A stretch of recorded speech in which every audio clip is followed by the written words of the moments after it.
Ցանվար 3-ը հանրության շրջանում առողջ ապրելակերպի խրախուսման եւ երթևեկության այլընտրանքային ձևերի խթանման միջոցառումը հաստատելու մասին հարցը զեկուցող կրթության, գիտության, մշակույթի եւ սպորտի նախարար Ժաննա Անդրեասյան, համեցեք տիկին Անդրեասյան։ Շնորհակալություն, մեծարգո վարչապետ, հարգելի գործընկերներ, այս որոշման նախագծի ընդունումը բխում է մի կողմից Հայաստանի Հանրապետության ֆիզիկական կուլտուրայի եւ սպորտի ոլորտների 2024-2030 թվականների զարգացման ռազմավարությունից, մյուս կողմից էլ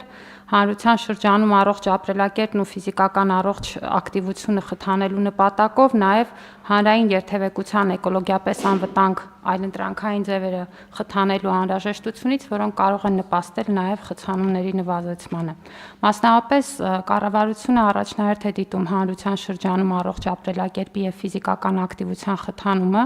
եւ եթե նայում ենք մի քանի պարզ ցուցանիշների, դա շատ ակնհայտ երևում է։ Մասնավորապես կարող ենք տեսնել, որ 18-ի համեմատ մենք ավելի քան 10 անգամ ավելացրել ենք մասսայական սպորտին ուղղվող պետական հատկացումները հենց այս թիրախը ունենալով։ Պետք է նշեմ, որ 2021-ից ներդրվել են մասսայական սպորտի նոր միջոցառումներ, մասնավորապես վարչապետի գավաթի 5 մրցաշարերը, որոնք նպատակ ունեն զարգացնել եւ խթանել հանրության մասնակցությունը տարբեր մարզաձևերին, նաեւ մրցաշարերը կազմակերպելով տարբեր մարզային բնակավայրերում նպաստել այդ բնակավայրերի տնտեսական աշխուժացմանը։ Նախորդ տարի այս մրցաշարերին արդեն իսկ մասնակցել է ավելի քան 9600 մարդ, որը նախորդ տարվա ցուցանիշից 48%-ով ավելի է։ Նախորդ տարվանից մենք 3 մրցաշարեր վերափոխել ենք դպրոցական ձևաչափի, սեղանի թենիսի, թիմային խճուղավազքի եւ հեծանվավազքի, նպաստելու նաեւ դպրոցականների շրջանում սպորտով զբաղվելու եւ ֆիզիկական առողջ ակտիվության ցուցանիշներին։ Պետք է նշել, որ դպրոցական հեծանվավազքի կազմակերպման եւ դպրոցականների շրջանում հեծանի վարելը խթանելու նպատակով նախորդ տարի ավելի քան 6500 հեծանիվներ են գնվել եւ տրամադրվել մեր հանրապետության բոլոր դպրոցներին, կազմակերպվել են նաեւ վերապատրաստումներ հեծանիվների ճիշտ շահագործման եւ գրագետ կիրառության համար։ Այս քաղաքականության շարունակությունն է ֆիզիկական առողջ ակտիվության խրախուսման շրջանակներում ներառել նաեւ բուհերի եւ մկու հաստատությունների սովորողներին եւ աշխատակիցներին, նրանց եւս խրախուսելով դիտարկել հեծանիվ վարելու հնարավորությունը ոչ միայն որպես նախասիրություն եւ ֆիզիկական առողջ ակտիվություն, այլ նաեւ սեփական առօրյան կազմակերպելու միջոց, օրինակ իրենց աշխատավայր կամ ուսումնական հաստատություն գնալու, գալու, առօրյա այլ հարցերը կազմակերպելու տեսանկյունից։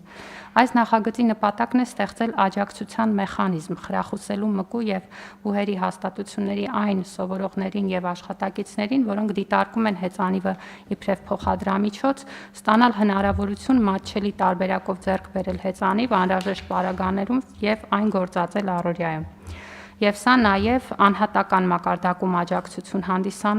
հանդիսանալով կարող է խթանել համապատասխան հանրային վարքականոնի ձևավորումը, որը լավ հիմք կդառնա նաև ընդհանուր առմամբ հանրային մշակույթի փոփոխության համար։ Ինչ են կոնկրետ նախատեսում։ Նախատեսում ենք, որ ֆինանսական օժանդակություն կտրամադրվի շահառուներին, որոնք արդեն նշեցի կարող են լինել բուհերի կամ մկու հաստատությունների աշխատակիցներ կամ սովորողներ, Հայաստանի Հանրապետության տարածքում գործող եւ լիցենզավորված բանկերից կամ վարկային կազմակերպություններից ստացվող նպատակային վարկերի տոկոսադրույքների սուբսիդավորման ձևով։ Նախատեսում ենք, որ վարկի գումարը կարող է լինել մինչև 300,000 դրամ, որը մեր վերլուծություններով միանգամայն բավարար է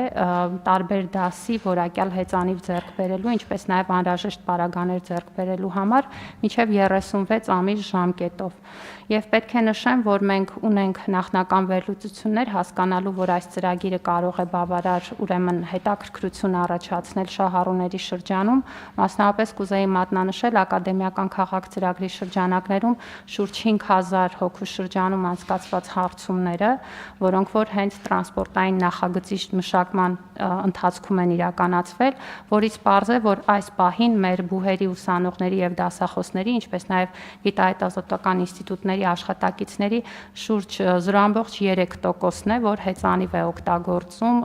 ուրեմն ուրեմն իր ուսումնական հաստատություն կամ աշխատավայր հասնելու համար։ Միևնույն ժամանակ հարցվածների առնվազն 3.2%-ը նշել է, որ կուզենար հեծանիվով հասնել իր աշխատավայր կամ ուսումնական հաստատություն, ինչը ցույց է տալիս, որ պատշաճ ենթակառուցվածքների ձևավորման եւ հեծանիվների կիրառումը խրախուսելու պարագայում ներկայումս հեծանվող տեղաշարժող քաղաքացիների թիվը կարող է էապես աճել։ Մեր ուսումնասիրությունները ցույց են տալիս, որ համապատասխան հետաքրքրվածություն կա նաև հեծանվի վաճառքով զբաղվող ընկերությունների շրջանում, որոնց հետ եղել են տարբեր հանդիպումներ եւ այդ իմաստով կարծում ենք, որ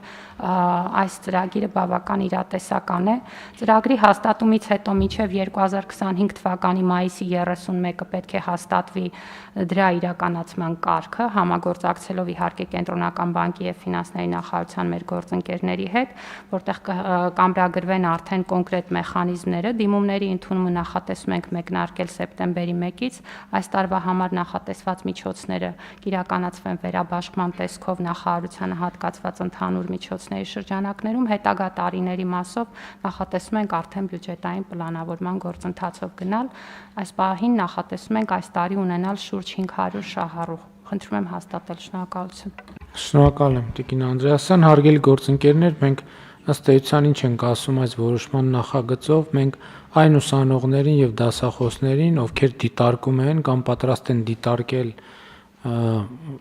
հեծանիվով գնալ դասի եւ վերադառնալ տուն կամ հեծանիվը օգտագործել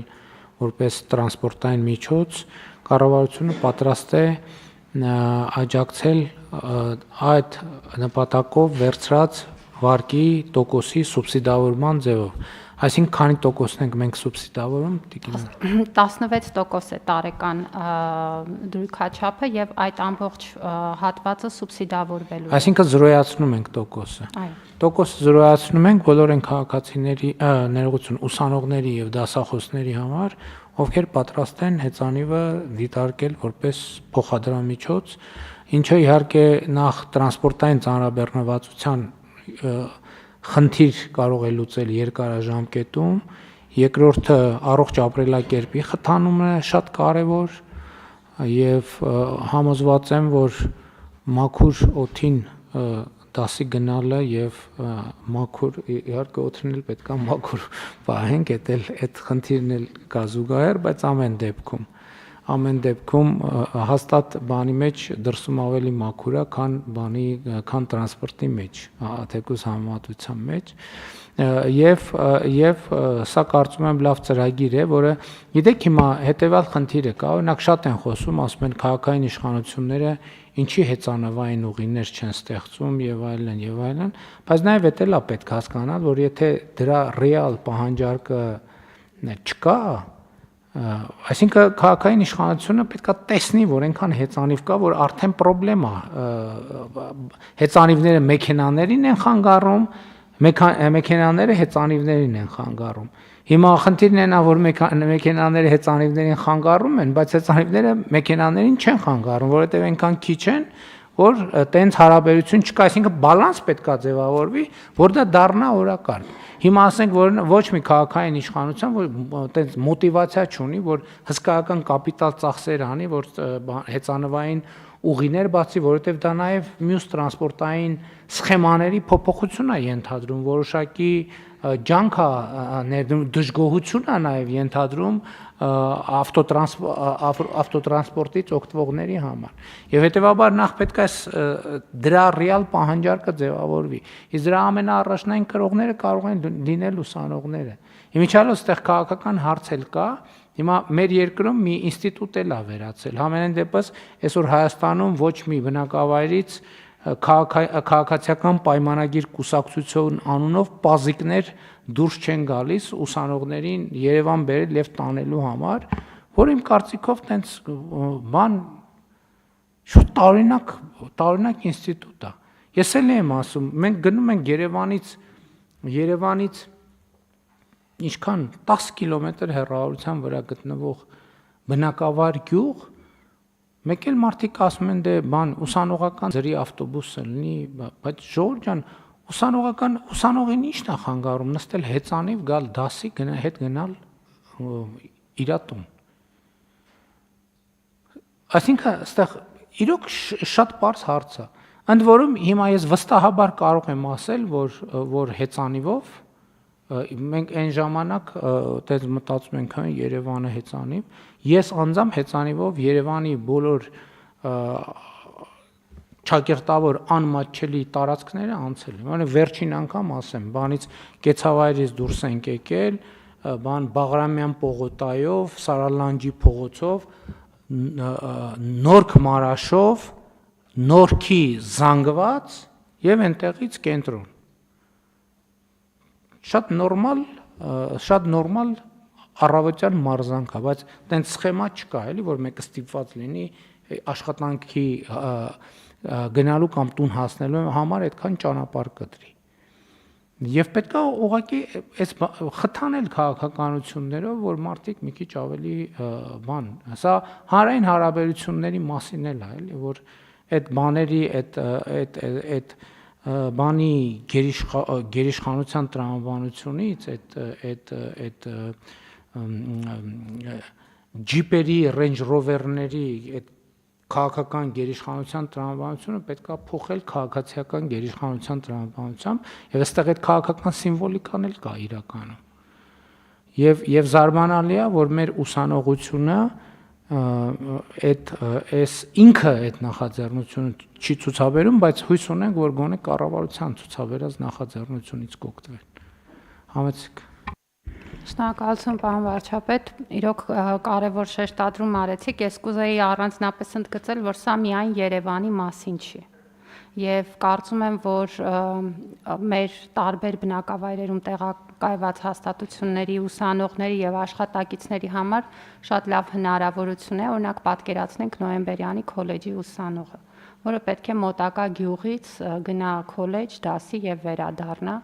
Եվ բնականաբար այստեղ ունենք բազմաթիվ հարցեր կապված օրինակ հանրային տրանսպորտի առկայության, դրա մատչելիության, ժամերի հետ կապված, եւ հեծանիվը նաեւ ազատություն է որոշելու սեփական օրվա ռեժիմը եւ կազմակերպելու այն այնպես, որպեսզի թե ուսման արդյունավետությունը լինի եւ թե նաեւ իր հետագա առօրյան կազմակերպվի, եւ պետք է նաեւ հիշեցնեմ, որ քանի որ մենք մեր շատ ուսանողների գերակաղություններով կրթաթոշակ ենք տալիս, ըստ էության ստեղծում ենք հնարավորություն, որ այդ ստացած կրթաթոշակի սահմաններում իրենք կարողանան նաև հեծանվի ձեռքբերում իրականացնել եւ պետության այս աջակցությունը իրենց համար դառնա հավելյալ աջակցություն։ Սա ուղղակի ուզում եմ պարզ ասել, որ հասկանանք, որ շահառուների շրջանակը հենց նաև պետության այլ ծրագրերով բավականին ընդլայնելու հնարավորություն կա, ու մի բան էլ կուզեի նշել, որ մենք նաև արդեն իսկ մեր ուսումնական բոլոր հաստատություններին տեղեկացրել ենք, որ իրենք նաև նախատեսեն հեծանիվների համար կայանատեղիներ եւ այս անհրաժեշտ ենթակառուցվածքների ձևավորումը պետք է զուգահեռ սինխրոնացված ընթանա, որպեսզի այս ուրեմն աշխատանքի իրականացումը լինի տեղին եւ արդյունավետ։ Խոսել ենք նաեւ ներքին գործերի նախարարության մեր գործընկերների հետ, ճանապարհային երթևեկության մասին օրենքում անհրաժեշտ կարգավորումները կան հեծանվի վարելու հետ կապված եւ եթե անհրաժեշտություն լինի լրացուցիչ ինչ որ կարգավորումների, դա նույնպես կհասցնենք քննարկել միջև բուն ծրագրի մեկնարկը։ Շնորհակալություն։ Խնդրեմ այլ դիտարկումներ չկա, ըստ այդմ հարցը դրվում է քվեարկության, ովքեր են դեմ որոշման ընդունմանը, դեմ չկա, որոշումն ընդունված է։